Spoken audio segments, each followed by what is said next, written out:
Welcome to NJIT's 4th annual Women Designing the Future Conference. My name is Nancy Steffenfleur, and I'm director of NJIT's Murray Center for Women in Technology, which is sponsoring this conference in collaboration with the New Jersey Innovation Institute, the Albert Dorman Honors College, the College of Science and Liberal Arts, the Yingwu College of Computing, the Technology and Society Forum, and the New Jersey Technology Council. Thank you for your support. And thank you, too. I want to do the thank yous sort of right up front for all the colleagues whose many hands made light work. Judith Sheff, where's Judith Sheff over there? Who is, yes, a partner in crime. NJIT's Associate Vice President for Technology and Enterprise Development. My Murray Center colleagues, one of whom is here, Heather Lewis and Fran Sears, who's probably there in the back. And a design, one of our interior design students, is it Fernando Couto, who's there? Yeah. Who actually helped transform this room. Those of you who come in here usually know that this room really has been transformed. And I want to thank the Murray Center's student staff who do an enormous amount of work. Karina, Shireen, Kathleen, Yasmin, Kimberly, Rempe, Sophia, and Missy, and our helpful friend Sal. New Jersey photographer extraordinaire, who is Faria Tasneem. And last but not least, the Murray Center's advisory board, including Susan Arney, Robin Tannenbaum, Catherine Kish, and Sue Martinez, and many others.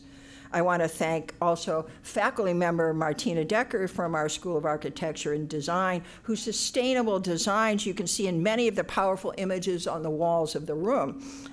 That image over there in particular, which probably looks like lily pads, is actually an array of architectural soft frits that open or close in response to solar heat gain. Now, Martina is going to talk about her work in sustainable design at 2 o'clock.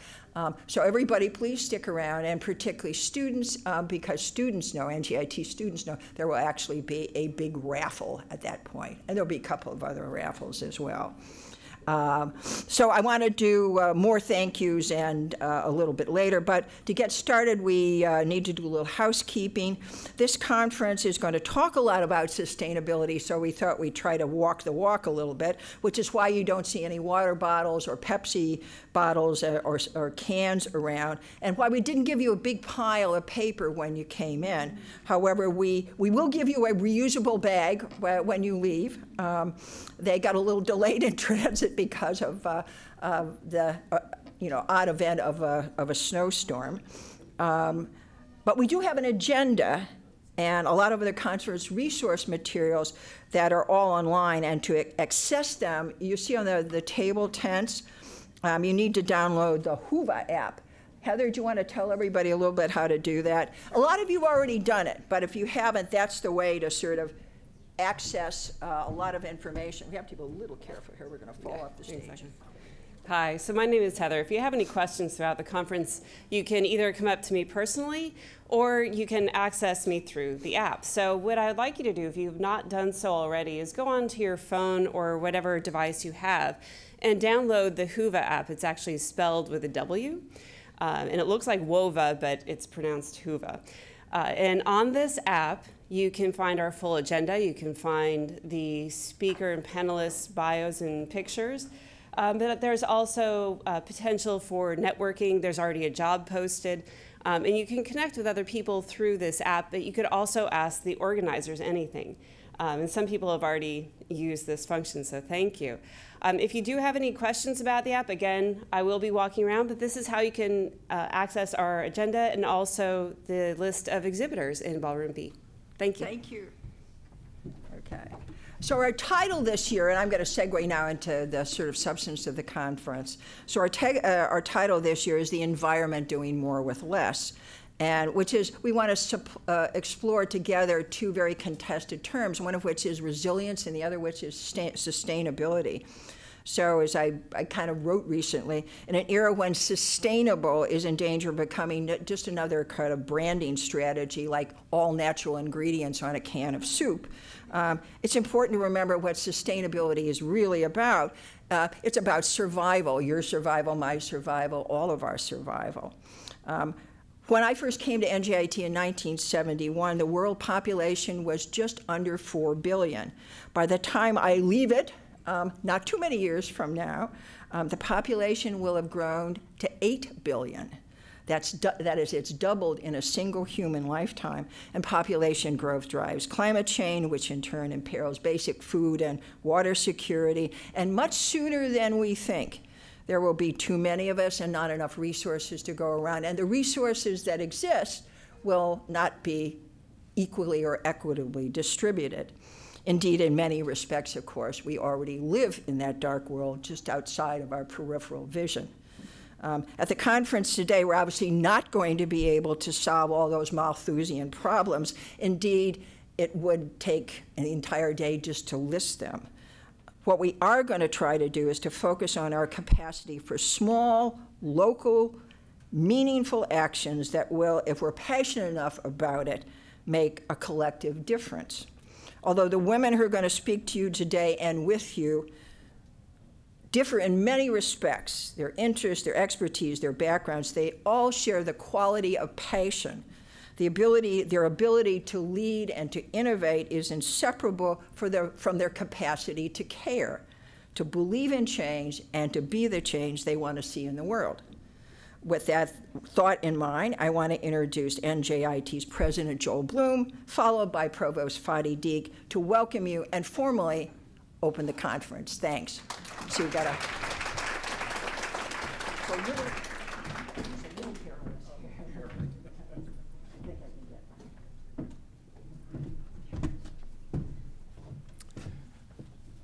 Good morning and welcome to NJIT.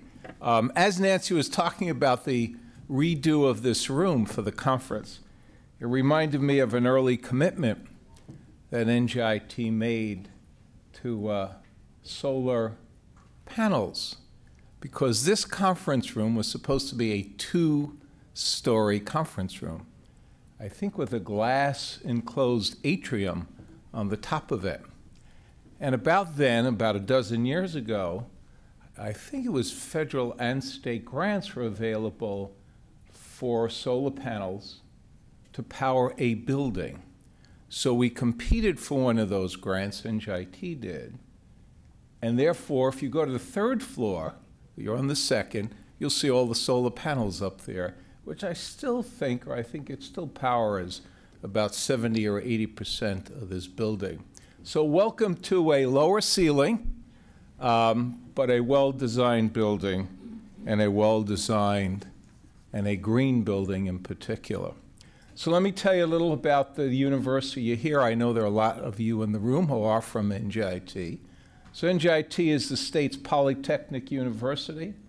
We're growing because the demand for STEM education, STEM professionals in this state, in the nation, far exceeds the supply. You may have read several months back in the Wall Street Journal, the projection for STEM-educated folks, people working in the workforce with STEM backgrounds, STEM obviously being science, technology, engineering, and mathematics.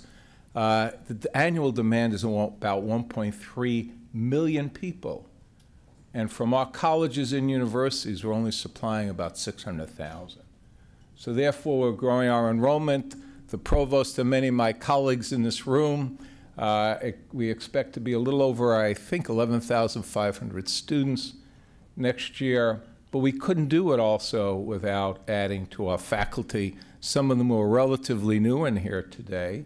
So we've added over the past 6 years about 60 faculty.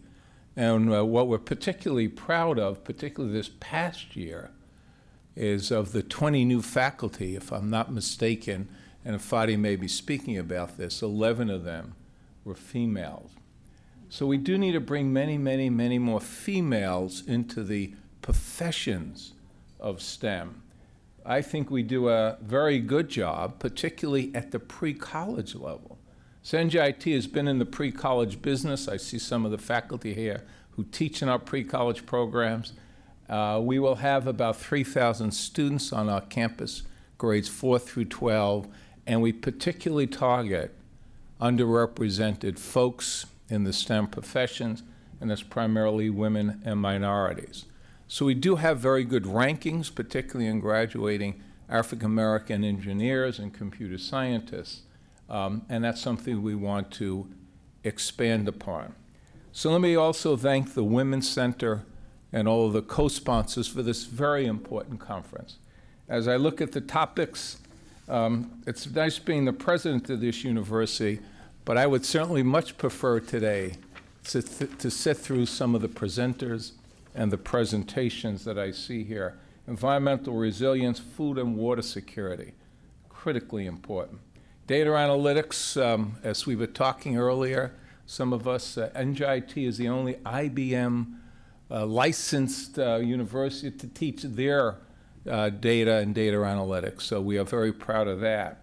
Sustainable design, urban agriculture, I'm just blown away by some of that, and of course, a sustainable Newark. We are partnering with Newark, a great city. If you're not familiar with the Amazon HQ2, Newark is one of the 20, and we are working hard to be the #1 city to be selected. This university is clearly immersed in that process as well. So I look forward to you having, listening to the presenters, listening to the topics. I did pick up on the title a bit about doing more with less, all of which I, of course, agree with regard to environmental impact. But more importantly, and maybe it's a reflection of this time, I'm not sure, we really need to do more with less, but we need more people involved. We need more people to understand climate change and environmental impact. And we need to be more aggressive about it. Yes, there's a lot of people in this room who are doing a lot, but not enough people doing enough. So I would propose, I would hope one of the outcomes, not only some very good reports and some ideas going forward, but trying to enlist more people and make this an ongoing public conversation. So again, I thank you for your work and your participation, particularly Nancy, thank you much for this 4th conference, and have a great day here at NJIT.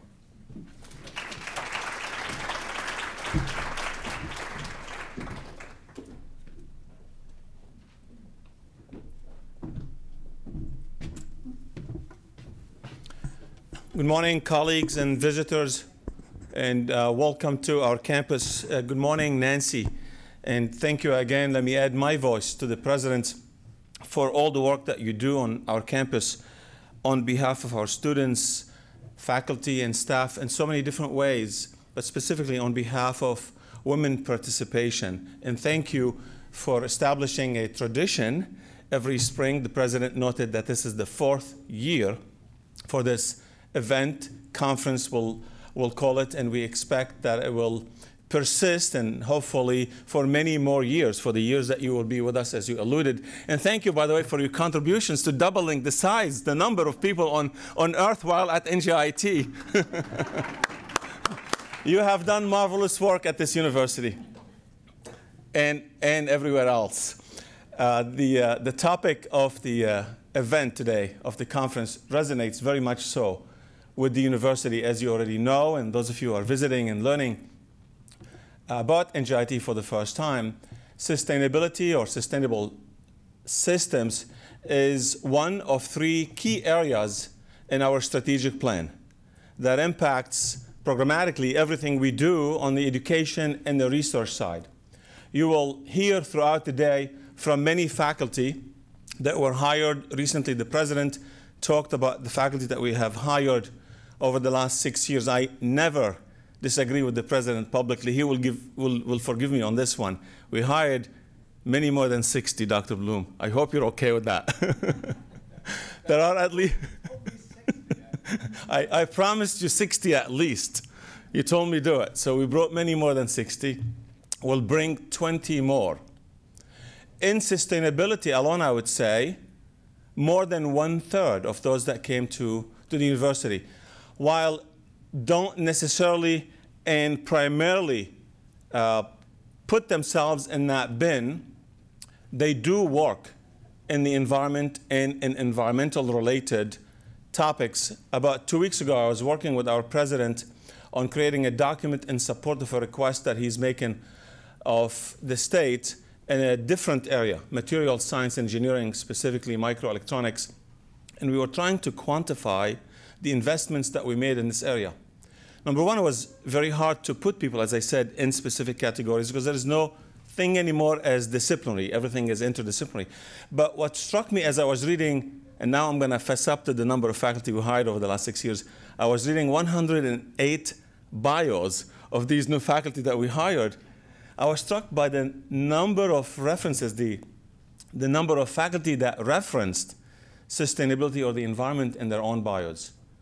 So I took the opportunity to distribute these faculty into these 3 different areas.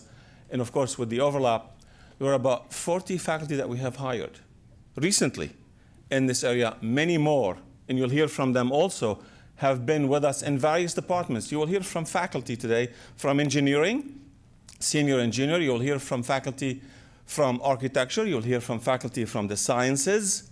I can tell you that at the helm in our business school is a sustainability expert, an engineer who is running our School of Management.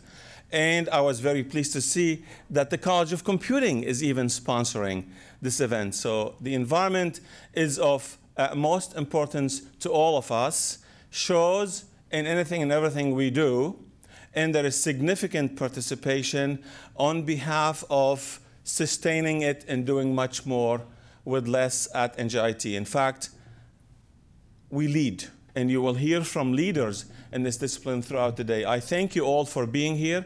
I thank you again, Nancy, for working with our colleagues, with our deans, with our chairs, with our faculty to organize this event. And I thank you, President Bloom, for allowing us to hire all those faculty.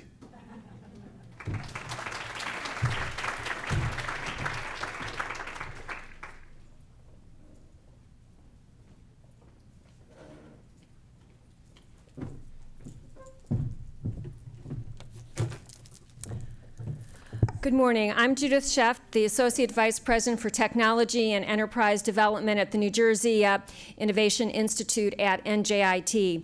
I would like to bring greetings on behalf of Don Sebastian, the president of the New Jersey Innovation Institute. He is unfortunately not able to be here this morning, but is really very pleased to be able to support this particular conference. One of the themes associated really with the conference, The Environment Doing More with Less, is the notion of collaboration. We really need to bring together multiple perspectives from government, from industry, from academia, to be able to solve these problems of the environment and sustainability that you're going to hear about today during the conference proceedings. And you're going to be hearing these multiple perspectives. And one of the things that NJIT has done to really help foster collaboration amongst the various organizations is 3 years ago we established the New Jersey Innovation Institute with a series of outward-facing iLabs to deal with industry activities. One of our iLabs, led by Colette Santaseri, who's going to be on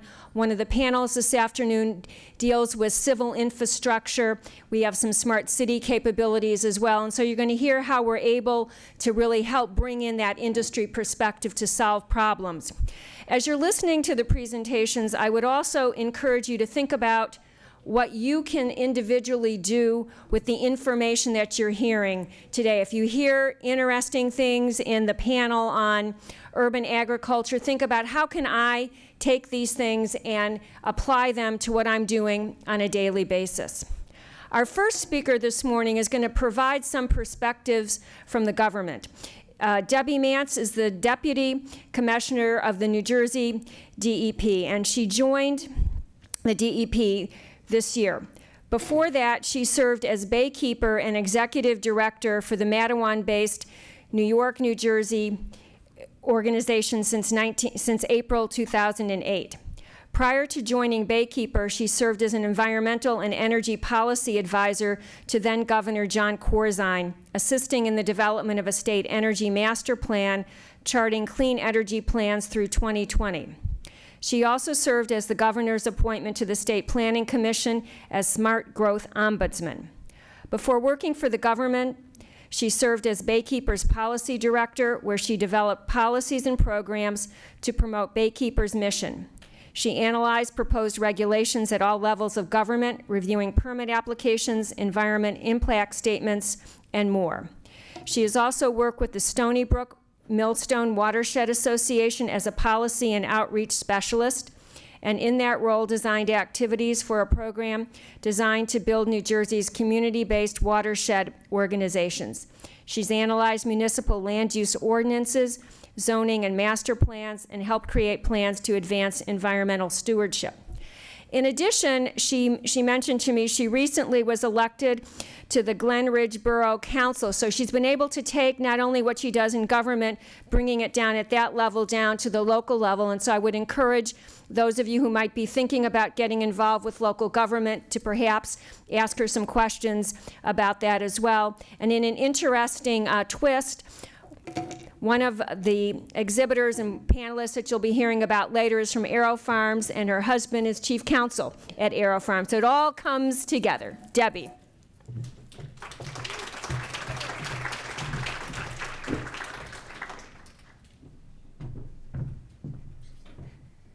So I guess the short story is I get it, right? And it just shows you, and I really want to emphasize, he's not even paying attention. Oh, he's taking a photo. Okay, that you know, you can do so much as women, and you can start very local and start at a small group and make your career that way. And you never know where you're going to end up, and you might end up being at the agency that you spent the past 8 years suing. So you just never know.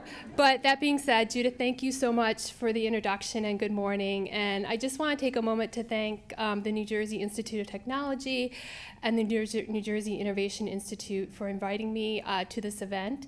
And also, you've kind of done that, but to also recognize some special people here, I would be remiss if I didn't give a shout out to the amazing women of Newark. Natalie's here, and I'm not sure if Andrea, who runs the Water and Sewer Department, spent a lot of time working with them. Newark is on the front line of what we're trying to do, and these women are the ones doing it. So anything we can do to support them, we will do. And then Colette, who's on a panel later. And again, we mentioned my husband Mark, who's the general counsel, but Lisa Newman, who's on your panel, she's the one who really runs Aero Farms. So I'll leave it at that. So I'm really proud to say at DEP we are committed to strive for a workforce that reflects New Jersey's diversity. Women are represented in every leadership category, from the executive team, assistant commissioners, directors, and administrators, and of course our acting commissioner, Catherine McCabe, who has a great career coming over from the Department of Justice and Environmental Protection Agency, coming to New Jersey to lead the department. And we are committed to maintaining a diverse workforce, including women at DEP. And I believe we have 42% women at DEP was the numbers that were given me. Women are not only important to our workforce at DEP, but in STEM fields overall, and we will continue to ensure they are represented at DEP. And this is where I confess that my undergraduate degree was in political science. So I don't think that counts as STEM, even though it has a science in it. Now, we're just 2 months into the Murphy administration, and so we are really, still setting up our priorities at the department. We're trying to learn what's been working, what hasn't been working, get to know our workforce. It's about 2,800 people who work at DEP, but there are a couple of priorities I did want to share with you and let you know there's opportunities to get involved. So as I'm sure you've heard, New Jersey is actively working to rejoin the Regional Greenhouse Gas Initiative, or RGGI. Yes. And Governor Murphy made this an administration priority by signing an executive order directing DEP to rejoin the process. And within 30 days, we did start the rulemaking process at the department to facilitate New Jersey's participation. The rulemaking is in 2 parts. It's about how the auction runs when you're selling the credits, and then also about where the money goes. And these are happening right now on concurrent tracks. And rejoining RGGI will help strengthen New Jersey's ability to improve the environment and public health in our state. It's a regional cap and trade program that includes 9 other states in the Northeast, and it imposes a surcharge on carbon dioxide emissions from power plants. And we hope that it'll have a significant positive effect on the quality of our air in New Jersey and will slow the effects of climate change. Not only will rejoining RGGI mean a reduction of dangerous greenhouse gases, it will also create incentives for cleaner energy generation and provide funding for local projects that reduce greenhouse gas emissions. The overall program is governed by the Global Warming Response Act. It was a legislation that was passed actually several years ago, kind of put on the shelf, and now we're coming back to it. 60% of the funds are to be used for efficient electric generation facilities that are state-of-the-art, determined by DEP. 20% are going to the Board of Public Utilities to be used to support programs that are designed to reduce electricity costs and demands for customers. 10% of the funds to DEP to support program areas designed to promote local government agencies' efforts to reduce greenhouse gases, and 10% to DEP to support programs that enhance stewardship and restoration of the state's forests and tidal marshes. The recent executive order that was signed by Governor Murphy in his first month in office also directs us, as I mentioned, in consultation with the Board of Public Utilities, to develop the rules and to establish the guidelines and a priority ranking system to use to assist the agencies that are getting the funds about the allocations of their monies. And one of the really important things that's in the executive order is that the guidelines have to include factors that ensure the funds are allocated to projects that will serve communities that are disproportionately impacted by the effects of environmental degradation and climate change. And so we recently had a conversation on our New Jersey DEP's Environmental Justice Advisory Council. We had a great group of folks come, but this is really just, I think, the start of the conversation about environmental justice in New Jersey. Now, RGGI is only a small piece of that. It's only talking about stationary power plants, right, which I think is 17% of our emissions in New Jersey. 40% is transportation. And so there's a lot we can do and we want to do around disproportionately impacted communities with RGGI, but it is a larger conversation that's going to take more time that we need to do in conjunction with the stakeholders and communities like Newark to really figure out what that means both for the department and the other agencies of the state. We are holding at DEP a public information session all day, if you're really interested, about RGGI next week on March 29th. It's in our public hearing room. You just need to register for the event. There's a new website that we have established off of the DEP website.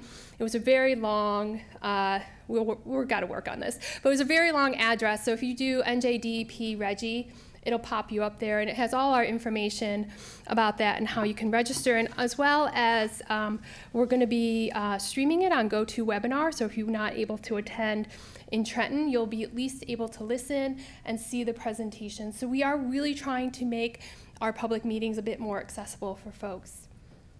The other program I want to talk about in light of today's theme, doing more with less, which I like the way you're interpreting that. Sometimes it doesn't mean what we think it means. But one of the things several years ago, given the budgetary constraints and what was happening at the department, was the implementation through legislation of the Licensed Site Remediation Professional Program. Now this sounds like super, super boring, but it's really is about contaminated sites and the responsibility for cleaning those up. And in a city like Newark, it's really, really critical. So before the enactment of the Site Remediation Reform Act, we call SARA, of 2009, and the amendments of the Brownfield Acts, there were over 20,000 known contaminated sites. Now these are state-led contaminated sites. This is different than the Superfund sites like the Passaic River that we talk about. And our case managers at DEP had a huge backlog of cases, And there was no accountability for the environmental professionals or consultants that were being hired by the responsible parties to move these forwards. And we were seeing a lot of delays to avoid cleanups. And so it was not without controversy, but the program moved forward because something needed to be done to address this. And we knew there were not going to be a lot of resources coming back into the department to do the hiring that we had to do. So the Act established an affirmative obligation for responsible parties to remediate contaminated sites in a timely manner. And Sarah created a category of remediation professionals called LSRPs and a board to oversee them, which oversees the licensure and conduct of LSRPs. There even might be some here. I don't know if we have any LSRPs in the audience. Yes, thank you. So thank you for helping us out. And the remediating parties no longer wait for DEP approval for most cases. So this was a big paradigm shift. But the DEP still inspects all key submittals and reviews a subset of documents and ensures cleanups are conducted in accordance with statutes, regulations, and standards. And additionally, it ensures that the cleanups are protective of public health and the environment. And we also monitor to make sure that the remediation timeframes are progressing to ensure that the cases are progressing. So between 2012, which was the full implementation of the program, and 2017, over 28,000 sites have been cleaned up. And these could range from anything from a leaking underground storage tank to much more complex sites. And almost 7,000 LSRP sites are closed. And for the past 3 years, the total number of cases closed has continued to increase. In the calendar year of 2017, we had just over 5,000 cases closed. And in 2017, more cases were closed out than came into the program. So, this means that we're cleaning up sites quicker, protecting more communities, and in some cases, moving those sites back into redevelopment and reuse, which can benefit a community, but can also help stop this kind of spread of sprawl and for the larger part of the state. All right. So after nearly 9 years since the enactment of the legislation and implementation of the program, we at DEP recognize that there are areas that can and should be improved. So this is, kind of the news that we're working through right now, is that we would at DEP we're looking forward to working with stakeholders, the regulated community, environmental groups, to address some of the issues that both the regulated community has identified internally at DEP and other stakeholders, and the legislature, to address some of these issues and continue the success of the program. Some of the things we're looking at is clarifying the intent of the legislation, and clarifying the requirement of parties conducting due diligence regarding responsibility to notify of a discharge, closing loopholes and strengthening the DEP and board's authority. And this could be looking at moving, clarity around when sites move from an LSRP to direct oversight. Public and municipal notification. Can we be doing better on doing notification to the community about what's happening in your neighborhood about these contaminated sites and what you might be seeing on the site? So, this is not very sexy, but it is important in a state like New Jersey that we have clarity and transparency around how we're cleaning up sites, and that there's public participation as folks want to do that, especially in urban areas.